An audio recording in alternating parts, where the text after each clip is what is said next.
അസ്സലാമലൈക്കും. Hi all, welcome back to Maimoon's kitchen. Maimoon's kitchen പുതിയതായി കാണുന്നവർ സബ്സ്ക്രൈബ് ചെയ്യാൻ മറക്കരുത് കേട്ടോ. അതുപോലെ തന്നെ ബെല്ലൈക്കൺ പ്രസ് ചെയ്താൽ ഞാൻ അപ്പോൾ ഇടുന്ന വീഡിയോസൊക്കെയും നിങ്ങൾക്ക് നോട്ടിഫിക്കേഷൻ ഉണ്ടാവും. അപ്പോൾ സബ്സ്ക്രൈബ് ചെയ്യാനും ബെല്ലൈക്കൺ പ്രസ് ചെയ്യാനും ആരും മറക്കരുത്. നമുക്ക് റെസിപ്പിയിലോട്ട് പോവാം. ഇന്ന് നല്ലൊരു സ്പൈസി സ്നാക്കുമായാണ് ഞാൻ വന്നിട്ടുള്ളത്.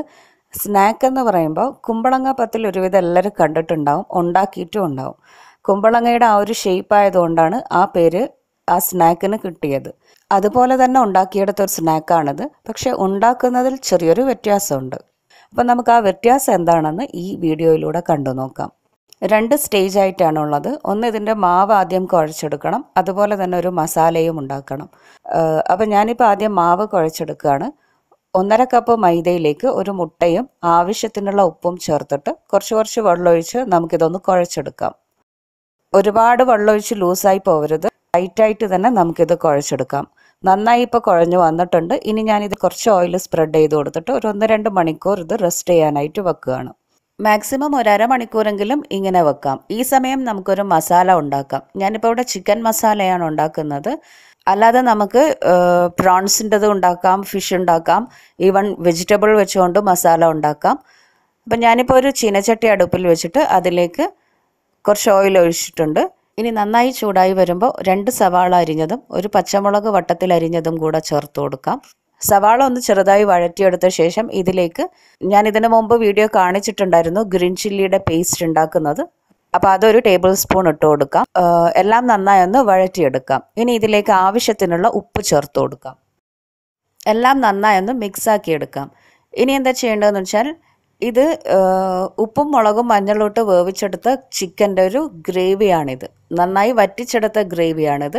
ഒരു 2 ടേബിൾ സ്പൂണോളം ഉണ്ടാവും. അത് നമുക്കിതിലേക്ക് ചേർത്ത് കൊടുത്തിട്ട് നന്നായി മിക്സാക്കി എടുക്കാം. വേറെ തന്നെ മഞ്ഞളോ മുളകോ ഒന്നും ഞാൻ അതുകൊണ്ട് ഇതിലേക്ക് ചേർക്കുന്നില്ല. നന്നായി ഒന്ന് മിക്സാക്കി എടുത്ത ശേഷം ഇതിലേക്ക് എന്ത് ചെയ്യാം, വേവിച്ചെടുത്തിട്ടുള്ള ചിക്കൻ ചെറിയ പീസാക്കിയിട്ട് അതും കൂടെ ഇതിലേക്ക് ചേർത്ത് കൊടുക്കാം. 1 കപ്പോളം ചിക്കൻ ഉണ്ടാവും. ഇനി എല്ലാം നന്നായി മിക്സായി വന്നിട്ടുണ്ട്.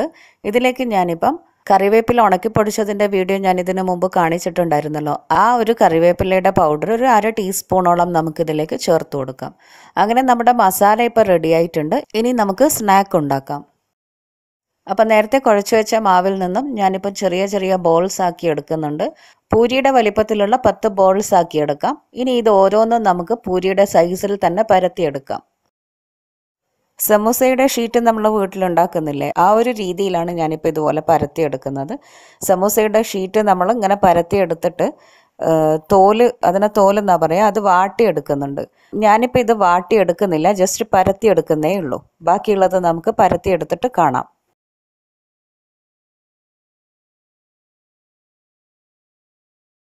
അങ്ങനെ ഞാനിപ്പം ഒരു 8-10 പൂരിയുടെ ഷേപ്പിൽ ഇങ്ങനെ പരത്തി വെച്ചിട്ടുണ്ട്. ഇനി എന്താ ചെയ്യേണ്ടതെന്ന് വെച്ചാൽ ഒരു പൂരി എടുത്തിട്ട് അതിന് മുകളിൽ കുറച്ച് കോൺഫ്ലവർ സ്പ്രെഡ് ചെയ്ത് കൊടുക്കാം. മൈദപ്പൊടിയല്ല, ഞാനിപ്പം കോൺഫ്ലവർ ആണ് സ്പ്രെഡ് ചെയ്യുന്നത്. എന്നിട്ട് അതിന് മുകളിൽ വേറൊരു പൂരി വെച്ച് കൊടുക്കാം. അതിലും കുറച്ച് കോൺഫ്ലവർ സ്പ്രെഡ് ചെയ്തിട്ട് അടുത്ത പൂരി വെച്ച് കൊടുക്കാം. അങ്ങനെ നമുക്ക് 8 പൂരിയും ഇതുപോലെ അട്ടിക്ക് വെച്ച് കൊടുക്കാം. ഓരോന്നിലും നന്നായി കോൺഫ്ലവർ തന്നെ മിക്സ് ചെയ്ത് കൊടുക്കാം. കോൺഫ്ലവർ ആകുമ്പോൾ മൈദയെക്കാട്ടിലും നന്നായി സോഫ്റ്റായിട്ട് നമുക്ക് പരത്തിയെടുക്കാൻ പറ്റും. ഇനി എന്താ ചെയ്യേണ്ടതെന്ന് വെച്ചാൽ ഈ അട്ടിക്ക് വെച്ചിട്ടുള്ള പൂരി ചെറുതായി ഒന്ന് പ്രസ് ചെയ്ത് കൊടുത്തിട്ട് നമുക്കിത് പരത്തിയെടുക്കാം. കോൺഫ്ലവർ പുരട്ടിയത് കൊണ്ട് ഇതത്ര ഒട്ടിപ്പിടിക്കില്ല. ഇനി നന്നായി ഇതൊന്ന് പരത്തിയെടുത്ത ശേഷം നമുക്ക് എന്ത് ചെയ്യാം, ഓരോ ലെയർ ആക്കിയിട്ട് ഓരോ പൂരിയും നമുക്കിങ്ങനെ അടർത്തിയെടുക്കാൻ പറ്റും. കണ്ടോ, ഇതിപ്പോൾ എടുക്കുമ്പോൾ തന്നെ കയ്യിൽ നിന്ന് ഊരി വീണു പോവുകയാണ് ചെയ്യുന്നത്. കോൺഫ്ലവർ കൊണ്ട് പരത്തിയെടുക്കുമ്പോൾ അത്രയും നൈസായിട്ട് കിട്ടും. അപ്പോൾ ഓരോ പൂരിയും നമുക്കിതുപോലെ അടർത്തിയെടുത്ത് മാറ്റി വെക്കാം.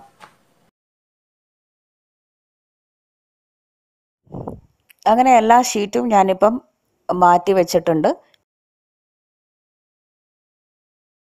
ഇനി എന്താ ചെയ്യേണ്ടതെന്ന് വെച്ചാൽ നമുക്കിതിൽ നിന്നും ഒരു ഷീറ്റ് എടുക്കാം. ഇനി ഇതിന് നടുവിലായി കുറച്ച് ചിക്കൻ മസാല വെച്ച് കൊടുക്കാം. ഇതിന് മുകളിൽ വേണമെങ്കിൽ നമുക്ക് ബോയിൽ ചെയ്ത ഒരു എഗ്ഗിൻ്റെ പീസ് വെച്ച് കൊടുക്കാം. ഞാനിപ്പോൾ അങ്ങനെ മുട്ട പുഴുങ്ങി വെച്ചിട്ടില്ല, അതുകൊണ്ട് വെച്ചില്ല എന്നേ ഉള്ളൂ. നമുക്ക് വേണമെങ്കിൽ അങ്ങനെയും ചെയ്യാം കേട്ടോ. ഇനി എന്താ ചെയ്യേണ്ടതെന്ന് വെച്ചാൽ ഈ ഷീറ്റ് സൈഡിൽ നിന്നൊക്കെ എടുത്തിട്ട് ഒരു കിഴിയുടെ ഷേപ്പ് ആക്കി എടുക്കാം. ചിക്കൻ കിഴി ഉണ്ടാക്കിയിട്ടില്ലേ, അതുപോലെ എടുത്താൽ മതി. അതിനുശേഷം ഈ ചിക്കൻ മസാല വെച്ച ഭാഗം ഒന്ന് ചുറ്റിയെടുത്തിട്ട് മുകൾ ഭാഗത്തുള്ള ആ ഷീറ്റ് ഒന്ന് സ്പ്രെഡ് ചെയ്ത് കൊടുക്കാം. എല്ലാ ഭാഗത്തും ഒന്ന് വിടർത്തിയെടുക്കണം. എന്നിട്ട് എന്താ ചെയ്യേണ്ടത്, കയ്യിലെടുത്തിട്ട് ഈ മുകൾ ഭാഗത്തുനിന്ന് വന്ന ഷീറ്റ് അടിയിലോട്ട് വെച്ച് പ്രസ് ചെയ്ത് കൊടുക്കാം. ജസ്റ്റ് ഒന്ന് കൈ കൊണ്ടൊന്ന് അമർത്തി കൊടുത്താൽ മതി. ഇപ്പം നമ്മുടെ ഈ സ്നാക്ക് റെഡിയാക്കി വെച്ചിട്ടുണ്ട്. ഇതുപോലെ ബാക്കിയുള്ളതും നമുക്ക് ഉണ്ടാക്കിയെടുക്കാം. ചിക്കൻ കിഴി എന്ന് പറയുന്നത് ഇതേ ഷേപ്പിൽ തന്നെ നമ്മൾ ചിക്കൻ മസാല വെച്ചുകൊണ്ട് ചുരുട്ടിയെടുത്തിട്ട് തോലിൻ്റെ മുകൾ ഭാഗം ഒരു ഫ്ലവർ ഷേപ്പ് ആക്കി വെക്കുകയാണ് ചെയ്യുന്നത്. ഒരു കിഴിയുടെ ആ ഒരു ഷേപ്പിലാണ് ഉണ്ടാക്കി വെക്കുന്നത്. അതിൻ്റെ മുകൾ ഭാഗത്തുള്ള ആ തോല് ഇത്രയൊന്നും സൈസ് ഉണ്ടാവില്ല, ചെറിയ സൈസിലായിരിക്കും ഉണ്ടാവുക.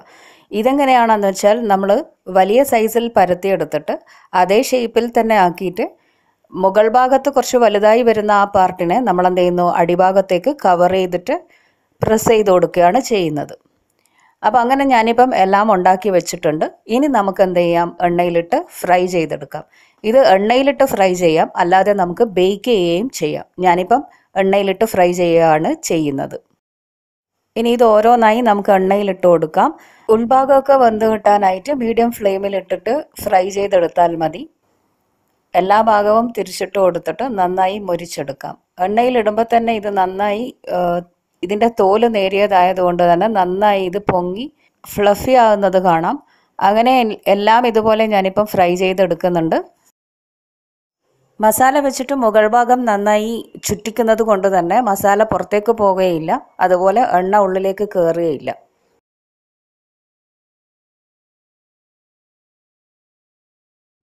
എല്ലാം ഇപ്പോൾ ഫ്രൈ ചെയ്തെടുത്ത് വെച്ചിട്ടുണ്ട്. ഇനി നമുക്കിതൊരു പ്ലേറ്റിലേക്ക് സെർവ് ചെയ്യാം.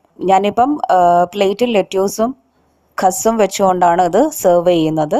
നമുക്ക് വേണമെങ്കിൽ ടൊമാറ്റോ സോസ്, മയണൈസ് എന്നിവയൊക്കെ ഇതിലേക്ക് വെച്ച് കൊടുക്കാം. അപ്പോൾ എല്ലാവരും ഈ വീഡിയോ കണ്ടല്ലോ.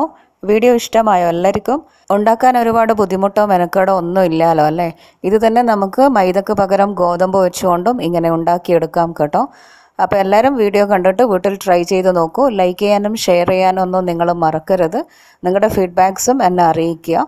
മെയിലിലൂടെയും താഴെ കമൻറ്റിലൂടെയും അറിയിക്കണം. അപ്പോൾ എല്ലാവരും സപ്പോർട്ട് ചെയ്യുക. പുതിയ റെസിപ്പീസുമായി നമുക്ക് വീണ്ടും കാണാം. Till then take care and by.